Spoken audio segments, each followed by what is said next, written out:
और अभी आपको बताएं कि बांग्लादेशी हाई कमिश्नर रूहुल आलम सिद्दीकी ने कहा है कि पाकिस्तान और बांग्लादेश दोनों ममालिक के अवाम के दरमियान राब्ते के लिए सिफारती ताल्लुकात रीढ़ की हड्डी की हैसियत रखते हैं।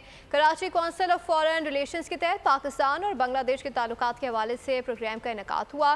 बांग्लादेशी हाई कमिश्नर ने अवाम के दरमियान बाहिमी ताल्लुकात को मुस्तहकम बनाने के मौजू पर सेमिनार से खिताब किया। Karachi council of foreign relations के तहत पाकिस्तान बांग्लादेश के बाहमी ताल्लुकात पर मुनक्किदा तकरीब से बांग्लादेशी हाई कमिश्नर रूहुल आलम सिद्दीकी ने खिताब किया। उन्होंने कहा कि अक़वाम मुत्तहिदा में दोनों मुल्कों के सरबराहों में मुलाकात होगी, जिसमें तिजारत, ज़राअत, IT समेत दीगर शोबों में तिजारत को फ़रोग़ देने पर बात होगी। We can have more and more people-to-people contact. We have collaboration in agriculture, IT, the areas which are important for economic development of our two countries and eventually benefit the people of the two countries. रूहुल आलम सिद्दीकी ने कहा कि दोनों मुल्कों के अवाम के दरमियान राब्ते में सिफारती ताल्लुकात और क्रिकेट अहम जरिया हैं। तकरीब से कौंसिल ऑफ फॉरेन रिलेशंस की चेयरपर्सन नादरा पंजवानी ने कहा कि पाकिस्तान और बांग्लादेश की सकाफतें एक हैं।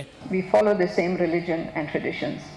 We have a shared cultural heritage and we can easily build on this by fostering collaboration in education.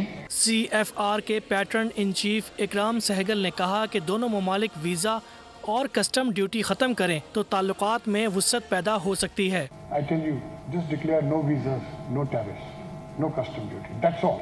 That is all. Make the Bangladeshi taka and the Pakistani rupee comparable.